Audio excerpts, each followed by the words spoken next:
ठीक है, चलिए आइए। तो डी ब्लॉक में क्या होता है, डी ब्लॉक के बारे में देख लेते हैं। डी ब्लॉक में बेसिकली जो एलिमेंट्स होते हैं उनकी खास बात क्या है?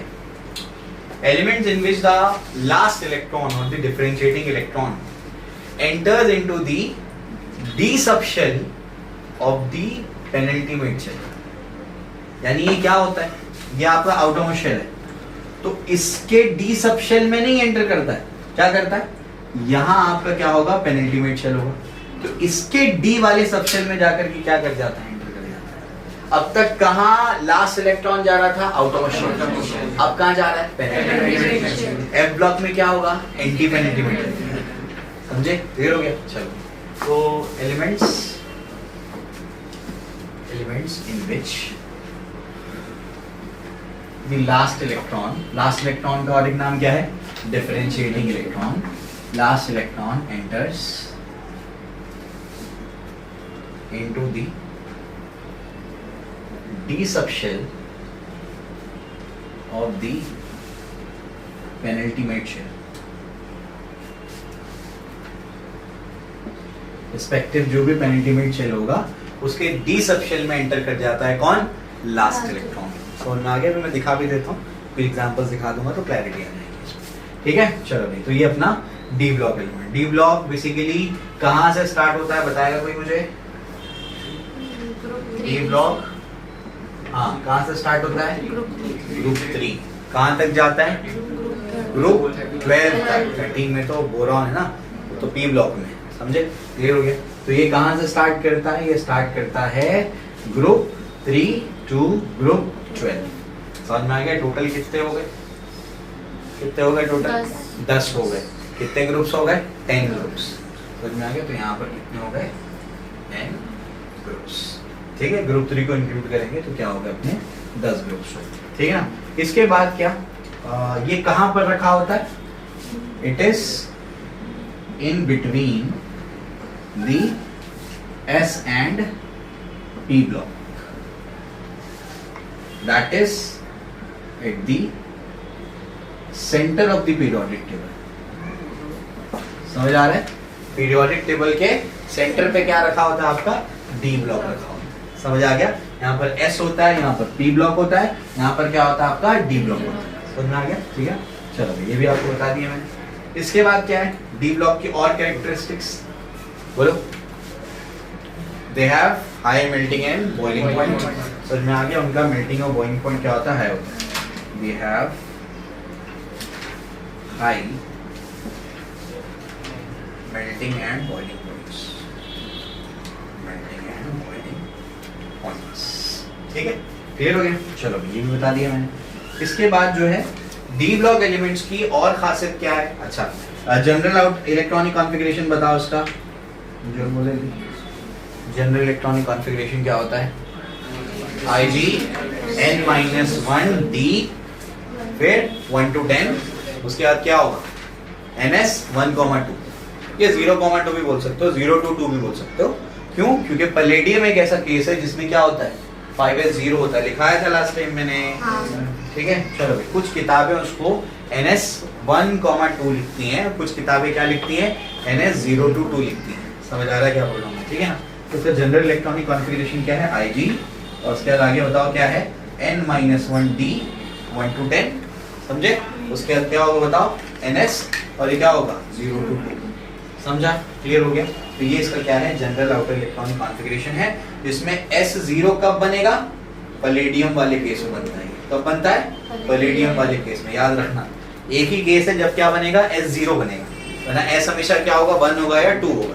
समझ आता है? तो ये पैलेडियम क्या है, उसका एक्सेप्शन में लिखाया था उस टाइम पे मैंने। ठीक है, चलो तो ये मैंने आपको चीजें बता दी हैं, जल्दी से कॉपी कर लो। ठीक है, चलो ये भी आपको समझा दिया मैंने। वैलेंसी का क्या है इसके अंदर, कैसे होते हैं, ये सॉलिड्स होते हैं। क्या होते हैं, सॉलिड्स होते हैं, और बेसिकली मेटालिक है, आपको बता चुका हूँ मैं, मेटालिक होते हैं ये। और कैसे होते हैं, इनका मेल्टिंग और बॉइलिंग पॉइंट क्या होता है, हाई होता है। ठीक है ना, चलो तो ध्यान रखेंगे आप लोग, मेटल्स लिक्विड भी हो सकते हैं, पता है ना, कौन, मर्क्यूरी। ठीक है ना, क्लियर हो गया? ठीक है, जनरली वो सॉलिड्स होते हैं, लेकिन एक्सेप्शंस हैं।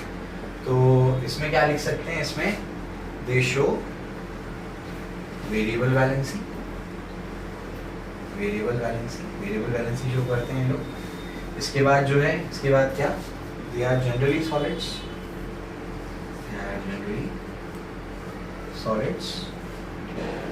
ठीक है ना। इसके बाद they act as a good catalyst,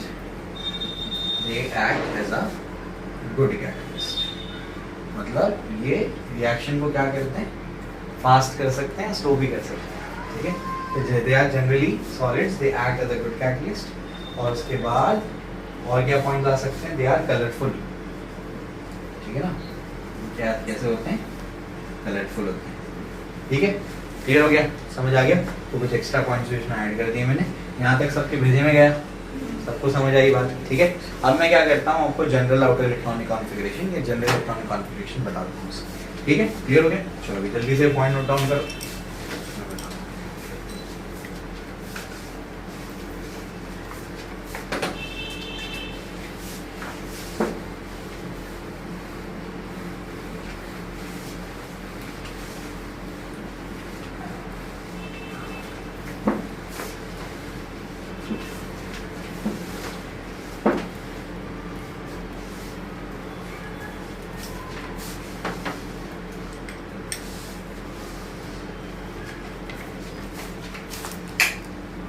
ठीक है, चलो इसको देखो।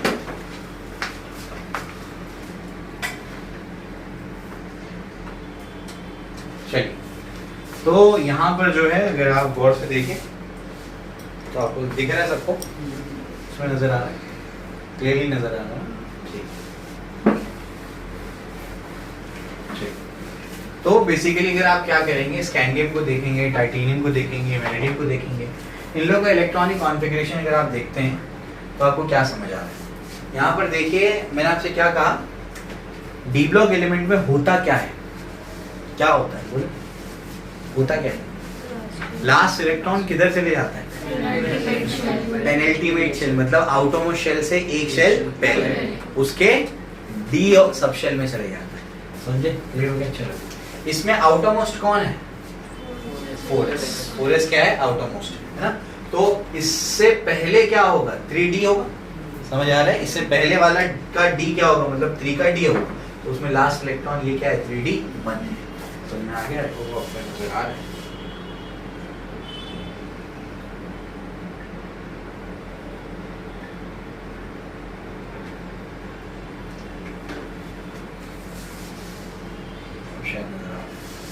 ठीक है, क्लियर हो गया। चलो, तो अब जो है अगर आप गौर से देखेंगे यहाँ पर तो आपको समझ आएगा कि बेसिकली आउटरमोस्ट शेल कौन है, ये आपका 4 है। फोर्थ वाला क्या है, आउटरमोस्ट शेल। उससे पहले क्या होगा, पेनल्टीमेट यानी 3 होगा, तो 3 के डी का देखो फर्स्ट इलेक्ट्रॉन चला गया। उसके बाद क्या होगा यहाँ पर 3d2, फिर क्या होगा 3d3। ये देखो ये 1 2 1 2 1 2 ही चल रहा है। बात समझ आ रही है क्या बोल रहा हूँ, क्लियर है। तो इस तरीके से आप लोगों को ध्यान रखना है कि यहाँ पर जो है जो आपका लास्ट इलेक्ट्रॉन होता है वो कहाँ चले जाता है, पेनल्टीमेट शेल के डी वाले सब शेल में चले जाता है। अब क्लियर हुआ, समझ में आ गया। मैं अगर बोल देता तो शायद इतनी क्लैरिटी नहीं होती, अब अगर दिखा दिया तो याद रहने के चांसेस हैं, समझे। मैं हर साल है ना बच्चों पे एक्सपेरिमेंट ही करते रहता हूँ, समझ में आ गया कैसे याद रह सकता है बच्चों को, समझे, क्लियर हो गया। तो उससे समझ में आ जाता है कि अच्छा ये वाले तरीके से शायद बच्चों को याद रहता है। तो इससे पहले के बैचेस में से बोल दिया तो वो भूल गए, तो अब तुमको बता दिया, अब शायद याद होगा तुमको। 2 महीने के बाद समझ में आएगा कि तुमको कितना याद है कितना नहीं है, ठीक है, क्लियर हो गया। चलो, तो यहाँ तक आपको बता दिया मैंने। अब इसके बाद जो है ये चाहिए तो मैं आप लोगों को सेंड कर दूंगा, ग्रुप पे आपको मिल जाएगा, ठीक है, क्लियर हो गया। चलो, तो यहाँ तक आपको मिलेंगे करवा। अब इसके बाद जो है हम लोग क्या पढ़ेंगे, इसके बाद अभी हम लोग का बचा क्या है, इसके बाद बचा है हम लोग का एफ ब्लॉक। हम लोग एफ ब्लॉक के बारे में पढ़ेंगे। अब एफ ब्लॉक क्या होता है आइए उसको देखते हैं। चलिए, तो अभी हमारा क्या है एफ ब्लॉक। तो एफ ब्लॉक में होता क्या है, बताया था पहले भी, क्या होता है एफ ब्लॉक में बताओ। तो लास्ट इलेक्ट्रॉन होगा वो कहाँ जाएगा, अभी एंटी पेनल्टीमेट शेल, समझ में आ गया। उसके कौन से सब शेल में, एफ सब शेल में जाएगा, समझ आया, क्लियर हो गया। अभी समराइज करता हूँ ठीक करके। तो ये बेसिकली एफ ब्लॉक में क्या है, ये वो एलिमेंट्स है, elements in which the last electron enters into the F subshell of the anti-penultimate shell, ठीक है ना, रिस्पेक्टिव एंटी-पेनिल्टिमेट शेल। तो जो भी आपका एंटी-पेनिल्टिमेट शेल होगा उसके F सबशेल में जाकर के एंटर कर जाता है कौन, लास्ट इलेक्ट्रॉन, ठीक है ना, क्लियर हो गया। तो ये F ब्लॉक की खासियत, ये इसका डेफिनेशन है अगर हम लोग उसको डिफाइन करना चाहेंगे तो, ठीक है। कैरेक्टरिस्टिक्स बता सकता है कोई मुझे, बोलो भाई, सब पढ़ा चुका हूँ मैं, रिवीजन है, पुराने बच्चों को तो रिवीजन है, बोलो क्या है ये कैरेक्टरिस्टिक्स, क्या है एफ ब्लॉक एलिमेंट्स, कैरेक्टरिस्टिक्स क्या है। अच्छा ये कहाँ से कहाँ होते हैं, कौन से ग्रुप में होते हैं, कौन से ग्रुप में होते हैं ब्लॉक एलिमेंट्स, ग्रुप 3, समझ में आ गया, ग्रुप 3 में ही होते हैं। स्कूटर यामाहा ला 1 में बेसिकली पूरा क्या है, सीरीज है वो, तो समझ आ गया, ठीक है ना। तो ये होते कहाँ पर है, they are present in group 3, they are in group 3, वो है सबके सब क्या ग्रुप 3 में, समझ में आ गया। उसके बाद जो है it consist of, F block consist क्या करता है, 2 सीरीज, कौन कौन सी 2 सीरीज, लैंथेनाइड और एक्टिनाइड, समझ में आ गया, ठीक है ना। इट कंसिस्ट ऑफ 2 सीरीज, कौन कौन सी, लैंथेनाइड, एक्टिनाइड्स, अब नॉइड्स भी कह सकते हैं, नाइट्स भी कह सकते हैं, दोनों चलेगा, ठीक है, क्लियर हो गया। चलो तो उसको मैं ऐसे लिख देता हूँ, लैंथेनॉइड्स या फिर लैंथेनाइड्स,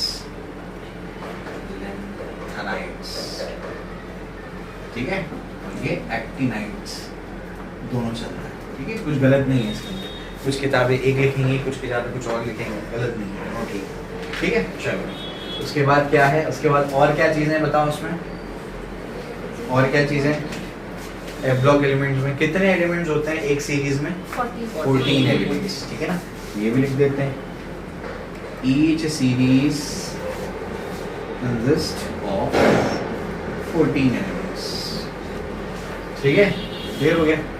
चलो भाई अब उसके बाद क्या है, उसके बाद आगे आगे बोलो, पीरियोडिक टेबल के बॉटम में, हाँ कहाँ एक्चुअली प्रेजेंट होते हैं ये, at the bottom of the periodic table, ठीक है, they are present at the bottom of the periodic table, समझ आएगा, पीरियोडिक टेबल के बॉटम पर प्रेजेंट होते हैं, क्लियर हो गया, यहाँ तक सबको समझा। तो ये हम लोगों ने इसके बारे में पढ़ लिया है, उसके बाद और भी इसके कैरेक्टरिस्टिक्स है, फिर इसको कॉपी करो और कैरेक्टरिस्टिक्स बताओ।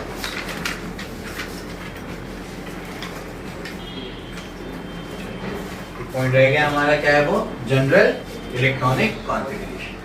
तो जनरल इलेक्ट्रॉनिक कॉन्फ़िगरेशन क्या होता है, बोलो भाई, IG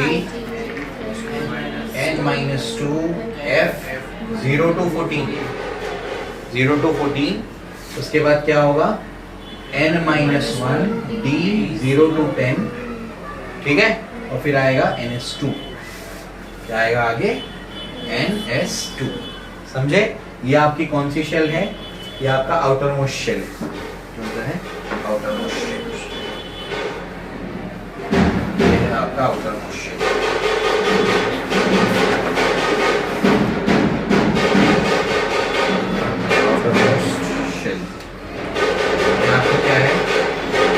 पेनिल्टिमेट शेल, और ये आपका क्या है, एंटी पेनिल्टिमेट शेल, समझे। कैसी वैलेंसी शो करते हैं, वेरिएबल,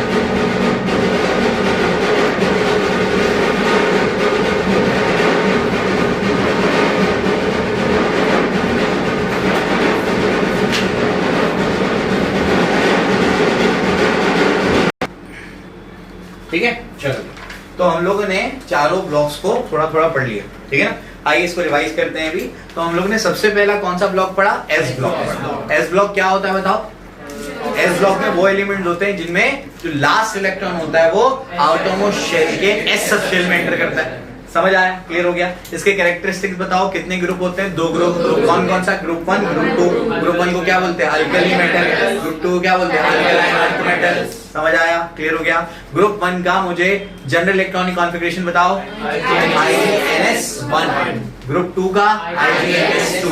समझा? क्लियर हो गया? कैसी वैलेंसी शो करते हैं? वैलेंसी शो करते हैं। समझ में आ गया? जनरली के सॉलिड्स होते हैं, सबके सब क्या है? सॉलिड। ठीक है? और क्या पॉइंट पड़ा उसके अंदर? बोलो, कोई पॉइंट छूटा क्या? हाँ, अल्कली मेटल जो है +1 का ऑक्सीडेशन स्टेट शो करेंगे और अल्कलाइन अर्थ मेटल +2 का ऑक्सीडेशन स्टेट शो करेंगे। समझा? क्लियर हो गया? चलो, इसके बाद पी ब्लॉक पड़ा। पी ब्लॉक क्या होते हैं बताओ जरा? ऐसे एलिमेंट्स होते हैं जिनका लास्ट इलेक्ट्रॉन कहां एंटर करेगा? P subshell of the outermost shell. अब तक तो आउटर मोस्ट शेल ही चल रहा है, ठीक है ना? लेकिन जब अपन डी और एफ पे आएंगे तब क्या होगा? एक में पेनिल्टीमेट, एक में एंटीपेनिल्टीमेट। समझा? क्लियर हो गया? चलो, तो ये अपने को समझ में आता है। फिर अपने को पी ब्लॉक समझ में आ गया। पी ब्लॉक में कितने कहां से कहां तक ग्रुप से बताओ? ग्रुप 13 से ग्रुप 18 समझ में आ गया। और उसका जनरल इलेक्ट्रॉनिक कॉन्फ़िगरेशन क्या है? IgNS2Np126। समझा? क्लियर हो गया? चलो भाई, उसमें कितनी फैमिलीज हैं? 6। कौन कौन सी है बताओ जरा? Boron family, carbon family, nitrogen family, oxygen family, hydrogen और इनर्ट गैसेस। समझे? क्लियर हो गया? चलो, बोरॉन फैमिली का और एक नाम बताओ। आइगोसाजेंस। क्या है वो? आइगोसाजेंस। समझे? उसके बाद कार्बन फैमिली का टेट्राजेंस। समझ में आ गया? उसके बाद नाइट्रोजन फैमिली का pnictogens, chalcogens, halogens, inert gas. Electronic configuration, general electronic configuration हर एक का बताओ। IgNS2 Np1 is boron family, फिर Np2 Np3 सो ऑन। ठीक है? क्लियर हो गया? समझ आती है? इसके बाद कैसी वैलेंसी शो करते हैं? वेरिएबल वैलेंसी शो करते हैं, ठीक है ना? पी ब्लॉक में मेटल होते हैं, नॉन मेटल होते हैं या मेटलॉइड्स होते हैं? तीनों होते हैं उसके अंदर। समझ में आ गया? बाकी सब ब्लॉक में सिर्फ मेटल है। समझ में आ गया? क्लियर हो गया? लेकिन आपका जो पी ब्लॉक है उसमें मेटल, नॉन मेटल, मेटलॉइड सब होते हैं। नहीं लिखा है तो लिख लेना है पॉइंट को। लिखाया था ना मैंने? लिखाया था। नहीं लिखा है तो लिख लेना पॉइंट, ठीक है ना? चलो भाई, वेरिएबल वैलेंसी शो करते हैं, ये समझ आता है। और क्या है बताओ? और कोई पॉइंट है? और कोई पॉइंट है? सारे पॉइंट्स कवर हो गए पूरे? आपको ग्रुप भी याद करा दिए मैंने, ठीक है ना? चलो भाई, उसके बाद डी ब्लॉक का बताओ जल्दी से। क्या है डी ब्लॉक? इलेक्ट्रॉन, जो लास्ट इलेक्ट्रॉन कहां एंटर करेगा? पेनिल्टीमेट शेल के डी सबशेल में। समझ में गया? पेनिल्टीमेट शेल के डी सबशेल। उसके कौन से ऑर्बिटल में? कोई भी ऑर्बिटल में आ सकता है। डी में कितने ऑर्बिटल है? 5 ऑर्बिटल। एक ऑर्बिटल में 2 इलेक्ट्रॉन। समझा? क्लियर हो गया? अब इसके बाद जो है आगे बढ़ते हैं। आगे क्या? डी जो आपका ब्लॉक है उसमें कितने ग्रुप्स आते हैं ये बताओ? 10 ग्रुप्स आते हैं। कहां से कहां तक? ग्रुप 3 से ग्रुप 12। समझा? क्लियर हो गया? चलो आगे आगे कैसी वैलेंसी शो करता है? Variable valency. समझ आ रहा? क्लियर हो गया? चलो भाई, उसके बाद जो है, इसके बाद नेक्स्ट पार्ट क्या पड़ा बताओ? नेक्स्ट पार्ट क्या पड़ा? और क्या था इसके अंदर? कलर्ड होते हैं।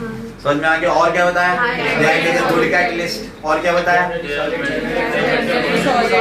हाँ, जनरली क्या होते हैं? सॉलिड होते हैं। सबके सब क्या है? मेटल्स हैं। और कैसा मेल्टिंग बॉइलिंग पॉइंट है? High melting point. समझा? क्लियर हो गया? सारी चीजें इसमें कवर होगी। जनरल इलेक्ट्रॉनिक कॉन्फ़िगरेशन क्या होता है? N-1 D 1 to 10 समझ में आ गया? NS 0 to 2।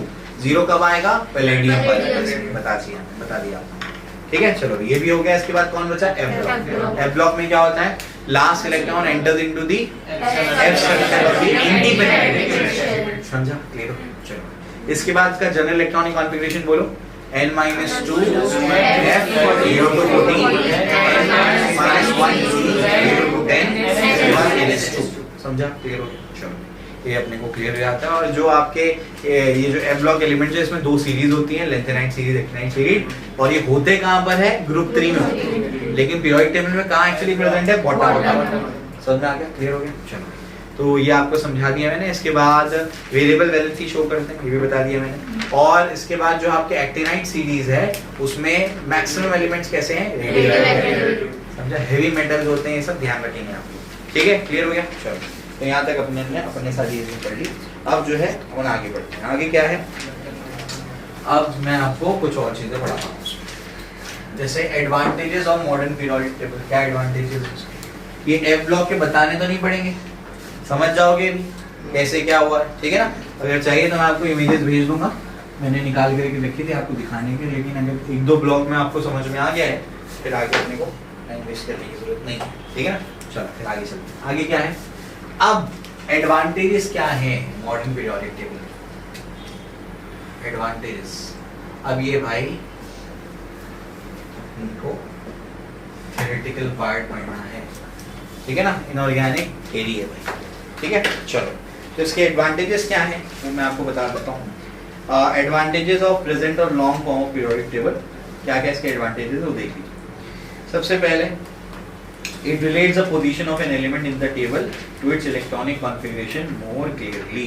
समझ में आ गया? तो एलिमेंट की पोजीशन को ज्यादा क्लियरली क्या करता है, एक्सप्लेन करता है। समझ में आ गया? वरना जो अपना मेंडलीफ का पीरियोडिक टेबल था वो उसका बेसिस क्या था, एटॉमिक वेट। समझ में आ गया? तो उसमें हाइड्रोजन के आइसोटोप्स के लिए भी क्या होना चाहिए था, अलग अलग जगह होनी चाहिए, लेकिन ऐसा नहीं है। समझ आ गया? हाइड्रोजन एक ही जगह पर रखा गया था, जबकि हाइड्रोजन के आइसोटोप्स का वेट क्या होता है, वेट मतलब केमिस्ट्री, वेट मतलब मास केमिस्ट्री में, लेकिन फिजिक्स वाले झगड़ लेंगे इसमें। वहां पर वेट और मास में जमीन आसमान का फर्क है, समझे? क्लियर हो गया? तो केमिस्ट्री जब पढ़ रहे हैं तो यहाँ पर वेट बोल दिया मतलब वो मास की बात कर रहा है, ठीक है ना? तो आपका जो यहाँ पर हाइड्रोजन है, तो हाइड्रोजन के आइसोटोप्स के लिए अलग अलग पोजीशन होनी चाहिए थी, कहाँ पर, मेंडलीफ के पीरियोडिक टेबल में, लेकिन ऐसा नहीं था। समझे? क्लियर हो गया? तो ज्यादा बेटर आपको क्या करता है, पोजीशंस देता है एलिमेंट्स, ठीक है ना? उसके बाद और क्या है, it is easy to remember and reproduce all the elements more easily in the sequence of atomic number. समझ गए? तो आसानी से आप एटॉमिक वेट याद करना थोड़ा सा मुश्किल है, लेकिन अगर हम लोग सीक्वेंस से क्या कर लें, एटॉमिक नंबर के हिसाब से एलिमेंट्स को याद कर लें, तो आसानी से क्या करेंगे, अपन बना लेंगे उसको। समझ में आ गया? तो बहुत इजीली क्या कर सकते हैं, इसको वापस से रिप्रोड्यूस कर सकते हैं, किसको, आपके पीरियोडिक टेबल। समझ में आ गया? उसके अलावा भी कई ट्रिक्स आ गई हैं, मैंने भी आपको ट्रिक बता दी, जिसके बेसिस पे आप क्या कर सकते हैं, पूरा पीरियोडिक टेबल आप बता सकते हैं। कोई बच्चे ने अगर ढंग से प्रैक्टिस कर लिया तो वो ओरली सुना देगा पीरियोडिक टेबल जो मैंने उसको सिखाया है, ठीक है ना? चलिए, तो इसके बाद जो है, एक तो ये हो गया कि एलिमेंट्स की पोजीशन प्रॉपरली इसमें आ गई, प्रॉपर पोजीशन मिल गई एलिमेंट्स को, एक्सेप्ट हाइड्रोजन को उसकी जगह अब तक नहीं मिली, ठीक है ना? चलो, उसके बाद बहुत इजीली इसको क्या कर सकते हैं, याद कर सकते हैं, वापस से रिप्रोड्यूस कर सकते हैं, ठीक है? उसके बाद जिन एलिमेंट्स की प्रॉपर्टी सिमिलर थी उन सबको एक ग्रुप में रख दिया गया, ये भी इसका एडवांटेज है। तो हम लोग स्टार्ट से पढ़ते आ रहे हैं, ठीक? उसके बाद यहाँ पर हम लोग ये देख सकते हैं कि इनके इलेक्ट्रॉनिक कॉन्फ़िगरेशन के हिसाब से एस, पी, डी और एफ ब्लॉक्स में इनको हम लोगों ने क्या कर दिया, बांट दिया। इससे हम लोग को इनकी प्रॉपर्टीज को समझने में आसानी होती है, ठीक है? अब ये सब लिखने की जरूरत नहीं है, ये बोर्ड एग्जाम तो हुआ ही नहीं है ना, 11वीं का एग्जाम तो हुआ ही नहीं, तुम पढ़े नहीं, इस वजह से वापस पढ़ाना पड़ रहा, ठीक है? लिखने की जरूरत नहीं, बस समझ लो, ठीक है? कुछ उसके क्या है आपके एडवांटेजेस। डिफेक्ट्स क्या होंगे long form of periodic table में या मॉडर्न पीरियोडिक टेबल में? सबसे पहला डिफेक्ट बता दो, हाइड्रोजन की पोजीशन फिक्स्ड नहीं है, कहाँ रखे हमको समझ में ही नहीं आता, दोनों से रिजेंबल करता है। समझ में आ गया? ठीक है, चलो भाई, तो कौन दोनों से, ग्रुप 1 से, और आपका क्या है वो, हैलोजन से। समझ आ गया? तो हाइड्रोजन की पोजीशन फिक्स नहीं है, जबकि अपन ने रखा उसको अल्कली के साथ है, लेकिन एक्चुअली इसकी पोजीशन अब तक फिक्स नहीं है, ठीक है? बस उसको क्या कर दिया अपन ने, साइड में लेके जाके हाइड्रोजन को डाल दिया, अपने को पता ही नहीं उसको रखना कहाँ है, ठीक है? चलो, इसके बाद क्या है, लेंथेनाइड और एक्टिनाइड जो है, इनकी पोजीशन अब तक हम लोग ने क्या कर दिया, लेंथेनाइड और एक्टिनाइड को अपन ने बॉटम में लेके आ दिया, इसको पीरियोडिक टेबल में अपन अरेंज नहीं कर पाए, एक ड्रॉबैक है। समझे क्या बोल रहा हूँ मैं? उस दिन आयान पूछ रहा था कि सर वो अपन मैजिक नंबर लगा दिए थे, मैजिक नंबर लगाने के बाद ये यहाँ से ऐसे वो सीधा जंप कर रहा था, 18 ऐड करने के बाद 32 आना चाहिए था, 18 के बाद 18 ऐड करके यहाँ पर कुछ और आना चाहिए था, लेकिन 32 ऐड करना पड़ रहा था। याद आ रहा है क्या बोल रहा हूँ? ठीक, तो वो आ क्यों रहा था, क्योंकि यहाँ पर जो आपका ला हफ्ता वरना है ना, तो ला के बाद कई सारे एलिमेंट्स हैं, अगर उनको यहाँ पर अरेंज करेंगे तो वो धक्का देकर के यहाँ पर इसकी जगह पे आ जाएंगे, तो वो जब उसके आपके जो लेंथेनाइट सीरीज है उसके एलिमेंट्स को अगर यहाँ बैठाया जाएगा तो वो प्रॉपरली यहाँ पर मैजिक नंबर बैठता है, वरना वो जम क्यों करना पड़ रहा है, क्योंकि इसके आगे के एलिमेंट तो नीचे है ना, समझ आ गया। अगर उनको वहां से आगे लेके जाएंगे तो गड़बड़ हो जाएगी, समझे, वो फिर सिमिलर प्रॉपर्टी वाले एक साथ बैठ नहीं पाएंगे, समझ आ गया, ठीक है ना। तो इसमें प्रॉब्लम ये है, डिफेक्ट ये है कि हम जो हमारी लेंथेनाइट और एक्टिनाइट सीरीज है उसको हम लोग पीरियोडिक टेबल में अरेंज नहीं कर पाए, वो बेचारे को उठा के नीचे पटक दिए, तो उसमें आगे अरेंज ही नहीं कर पा रहे, क्योंकि अगर उनको उनकी जगह दी गई तो जो सिमिलर प्रॉपर्टी वाले हैं उनका डिस्टर्ब हो जाएगा पूरा अरेंजमेंट। समझ आ रही बात क्या बोल रहा हूँ मैं, क्लियर है, ठीक है ना। क्यों, क्योंकि जैसे ये जो लेंथेनाइट सीरीज है उसको तुमने ओपन किया, ये धक्का देकर कि ये वाले को क्या कर देंगे, आगे कर देंगे, समझ आ गया। लेकिन इनसे तो ये सिमिलर है, ये वाले तो गड़बड़ हो जाएगी, इस वजह से इनको उठा के नीचे कर दिया, समझ आई बात, क्लियर हो गया। तो ऐसा इसमें ये प्रॉब्लम है, ठीक है। चलो, तो इसके कुछ डिफेक्ट्स हैं, 2 ही डिफेक्ट्स हैं जो आपको मैंने बता दिए। अब इसके बाद जो है आप लोगों को कुछ चीज़ें याद रखनी है, जैसे सबसे पहला सिंथेटिक एलिमेंट। आज के दौर में हम लोग एलिमेंट्स बनाते हैं, पता है ना, आज के दौर में हम लोग क्या करते हैं, एलिमेंट्स मैन मेड होते हैं। सिंथेटिक का मतलब क्या होता है, मैन मेड एलिमेंट्स बनाते हैं। तो सबसे पहला जो एलिमेंट बनाया गया था वो था टेक्नीशियम, 43 एटॉमिक नंबर, समझ आ रहा है क्या बोल रहा हूँ मैं, टेक्नीशियम सबसे पहला सिंथेटिक एलिमेंट था, ठीक है ना, क्लियर हो गया। उसके बाद सिंथेटिक एलिमेंट जो लेंथेनाइट में वो है प्रोमीथियम, तो लेंथेनाइट सीरीज में वो सिंथेटिक एलिमेंट, वो एलिमेंट जो सिंथेटिक है वो क्या है, प्रोमीथियम, ठीक है, क्लियर हो गया यहाँ तक सबको, क्लियर, कोई दिक्कत नहीं। चलो, तो ये आपको मैंने समझा दिया है एडवांटेजेस और डिसएडवांटेजेस, क्लियर हो गई बात, ठीक है। चलो आगे बढ़ते हैं, आगे क्या है, कुछ बेसिक डेफिनेशन मैं आपको अभी करा देता हूँ। कुछ बेसिक डेफिनेशन जो है ये एनसीईआरटी में भी पूरी तरीके से नहीं है, लेकिन कराना पड़ता है क्योंकि सवालों में मिलते हैं, ठीक है। तो कुछ basic definitions, few important definitions, ये हेडिंग लगा लो जल्दी से, फ्यू इम्पॉर्टेंट डेफिनेशंस, ठीक है।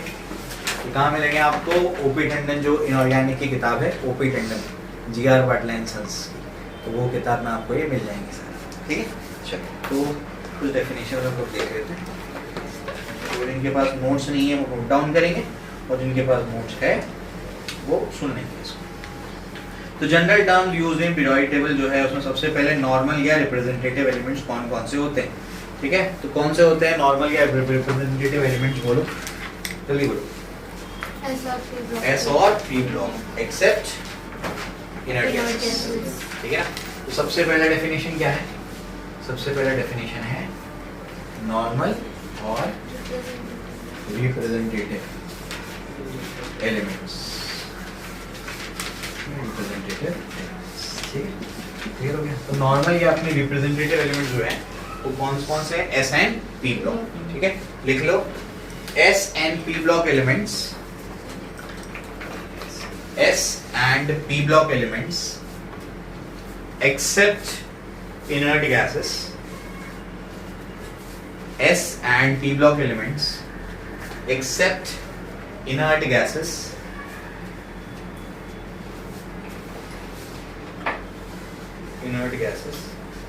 are known as normal or representative elements.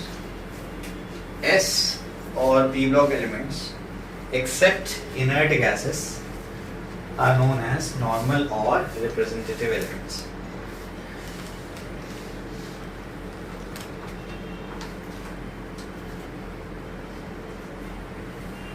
ठीक है,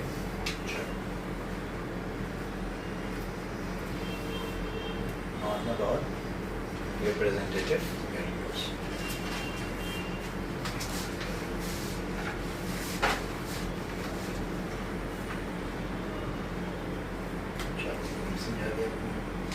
इसके बाद जो है, इसके बाद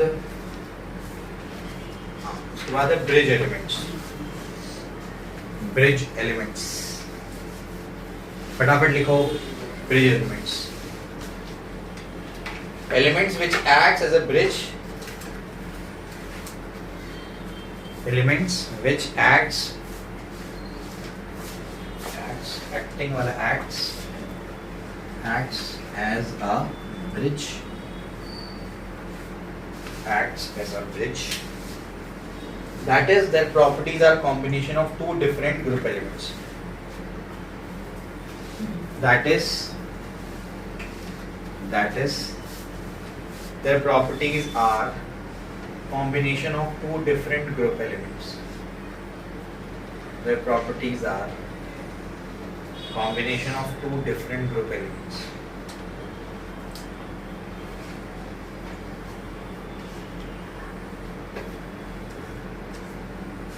Combination of two different group elements.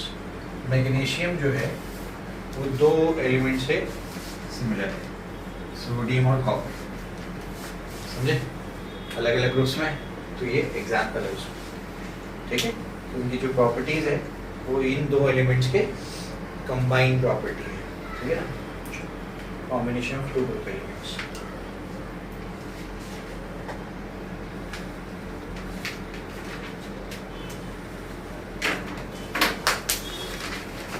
ठीक है, चलो थर्ड डेफिनेशन लिखो, transition elements. Transition elements, elements which contains one unpaired d electron, elements which contains one unpaired d electron in their ground state,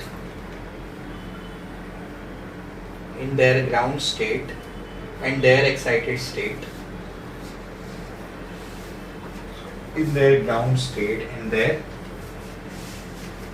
excited state are known as transition elements.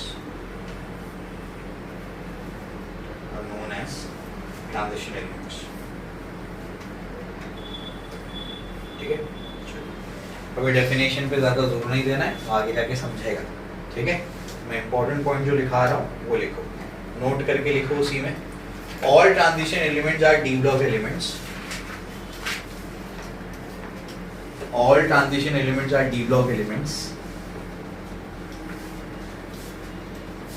All transition elements are D block elements, but all D block elements are not transition elements. All transition elements are D block elements, but all D block elements are not transition elements. जितने transition elements है सबके सब क्या है, D block है, ठीक है ना। डी ब्लॉक के एलिमेंट्स ही क्या है, ट्रांजिशन एलिमेंट्स, लेकिन सभी डी ब्लॉक के एलिमेंट्स ट्रांजिशन एलिमेंट्स नहीं है, एक्सेप्शन है उसमें, ठीक है। But all D block elements are not transition elements, लिख लिए, ठीक। उसके बाद सेकेंड पॉइंट लिखो, zinc, cadmium and mercury, zinc, cadmium and mercury are only D block elements, but they are not transition elements. Zinc, cadmium and mercury are only D block elements, but they are not transition elements. तो transition elements नहीं होते।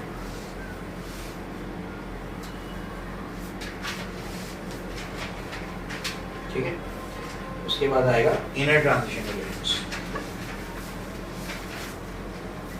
Inner transition elements.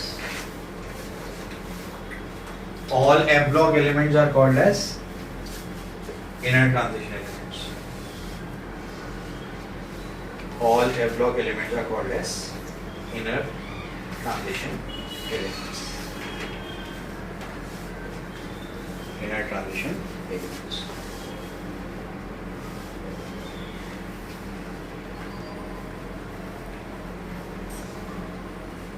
ठीक है, clear हो गया, चलो।